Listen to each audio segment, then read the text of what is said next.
মুক্তিযুদ্ধের সংজ্ঞাটা এখানে একদম সুস্পষ্ট করেই লেখা আছে। সেটা হচ্ছে এটাকে ইতিহাস ভিত্তিতে করা। এখানে যারা সশস্ত্রভাবে রণাঙ্গনে যুদ্ধ করেছে এবং এই যুদ্ধ যারা পরিচালনা করেছে সেখানে এরা মুক্তিযোদ্ধা হবেন। ঠিক একইভাবে মুক্তিযুদ্ধকে সফল করার জন্য নানান ক্ষেত্রে আমাদের বিদেশে এবং দেশের অভ্যন্তরে যারা সহযোগিতা করেছেন, কাজ করেছেন, যারা সশস্ত্র ছিলেন না কিন্তু কাজে যুক্ত ছিলেন, তারা সহযোগী মুক্তিযোদ্ধা হিসেবে ডেজিগনেট হবেন। এই ঈদে জামা জুতো অ্যাক্সেসরিজের ডিসকাউন্ট। প্রবাসী বাংলাদেশ সরকার, মুজিবনগর সরকার, যেটা মুজিবনগর সরকার লেখা আছে, মুজিবনগর সরকার ও উক্ত সরকার কর্তৃক স্বীকৃত অন্যান্য বাহিনী তারা সবাই মুক্তিযোদ্ধা হবেন। তার মানে মুজিবনগর সরকার ইটসেলফ এবং তার দ্বারাই স্বীকৃত অন্যান্য সকল বাহিনী যারা সশস্ত্রভাবে যুদ্ধ করেছে তারা সবাই মুক্তিযোদ্ধা হবেন। এটাই। তাহলে মুজিবনগর সরকারের মধ্যে কে ছিলেন? শেখ মুজিবুর রহমান ছিলেন, সৈয়দ নজরুল ইসলাম সাহেব ছিলেন, তাজউদ্দিন সাহেব ছিলেন, মনসুর আলী সাহেব ছিলেন, কামরুজ্জামান সাহেব ছিলেন, খন্দকার মুস্তাক সাহেব ছিলেন।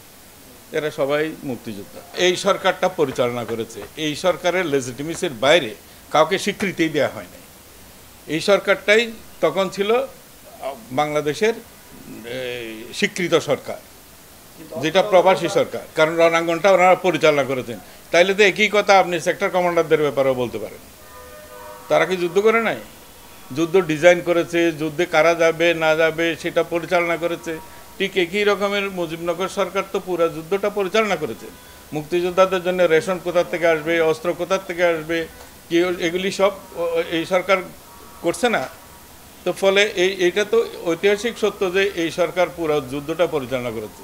তো এটা কেমন করে ইতিহাস পরিবর্তন করা যায়? এটা একটা মিসলিডিং হয়েছে নিউজ। এটা আমার মনে হচ্ছে যেন এটা সত্য হয় নাই। আমরা তো এখানে সুস্পষ্টভাবেই বলা আছে, ওইখানে মুজিবনগর সরকারের অধীনে যে সমস্ত বেতনদারী কর্মচারীরা ছিল তাদেরকে বলা হয়েছে সহযোগী, সরকারকে বলা হয়নি। ওইটাই। আর এমপি এমএলএদের মধ্যেও যারা সশস্ত্রভাবে এসে যুদ্ধ করেছে তারাও মুক্তিযোদ্ধা। সর্বাঙ্গীনভাবে এইটাকে মর্যাদাশীল করা হয়েছে। এটা এই নয় যে যারা সহযোগী মুক্তিযোদ্ধা হবেন তারা মর্যাদা ক্ষুণ্ণ হয়েছে, এটা মোটেও না। কারণ ওই অবদানও অসাধারণ এবং সেইভাবেই ওনাদেরকে সম্মানিত করা হচ্ছে। কে কী ধরনের ভূমিকাতে সেই সময় অংশগ্রহণ করেছিলেন। এই ক্ষেত্রে সুবিধাদি রাষ্ট্র কর্তৃক প্রদত্ত ভাতা ইত্যাদি নানান সুবিধার ক্ষেত্রেও কোনো বৈষম্য নাই, সবাই সমান। যারা যুদ্ধ করে নাই তারা কী করে হইতে পারে? এটা যারা মুক্তিযুদ্ধের কারণে ওই ভারতে গেছে, নানা রকমের কাজে তারা এনগেজ ছিল, সেখানে হয়তো সে কেউ স্বাধীন বাংলা বেতার কেন্দ্রে, তারপরে কূটনৈতিক এবং আদার অন্যান্য কাজে তারা ব্যস্ত ছিল, তারা সহযোগিতা করেছে। তারা তো রণাঙ্গনে এসে তো লড়াই করে নাই। আমি বলতে হচ্ছে মুক্তিযুদ্ধের সংগঠনগুলোর সাথে আমরা যখন অনেক কটা সিরিজ মিটিং করেছি এই সমস্ত সংগঠনগুলোর সাথে, তাদের সবারই দাবি এইটা শুধু আমরা নতুন করে প্রবর্তন করি নাই। এটা 72-তে ছিল, 72-এ ছিল, এই সেম এই যে সংজ্ঞাটা আমরা এখন দিলাম এইটা সেম ছিল। এটা পরিবর্তন করেছে 2018-তে এসে, এই সংজ্ঞাটাকে চেঞ্জ করেছে। 2022-এ এসে চেঞ্জ করেছে, দুইবার চেঞ্জ হয়েছে। এখন আমরা সেটাকে আবার ওই যে 72-এর সময় যে সংজ্ঞাটা ছিল, যখন ওই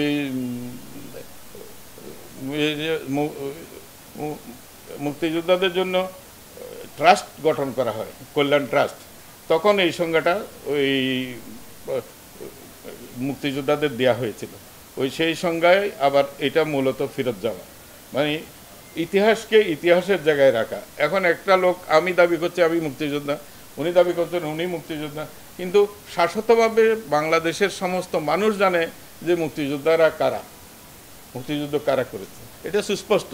এখন আপনি যদি টুইস্ট করতে চান তাহলে তো আপনি করতে পারেন, সেটা তো অল টুগেদার ডিফারেন্ট জিনিস। এটা তো আমরা একেবারে নিরঙ্কুশভাবে ইতিহাসনিষ্ঠভাবে আমরা চেষ্টা করছি যাতে এই মুক্তিযুদ্ধটা সম্মানিত থাকে, এটা কন্ট্রোভার্সিতে না যায়, কেউ যেন এটাকে বিতর্কতে না করতে পারে। যুদ্ধের সময় কেউ রাইফেল নিয়ে মাঠে লড়াই করেছে, কেউ ওই গান, কবিতা, নাটক ইত্যাদি করেছে, কেউ ফুটবলও খেলেছেন, কেউ কূটনৈতিক কাজে ব্যস্ত ছিলেন, জনমত সংগঠনের কাজে ব্যস্ত ছিলেন, এবং আর কেউ কেউ ওই বিভিন্ন রাষ্ট্রের সাথে বাংলাদেশের মুক্তিযোদ্ধাদের জন্য অর্থ ইত্যাদি সংগ্রহের কাজে ব্যস্ত ছিলেন।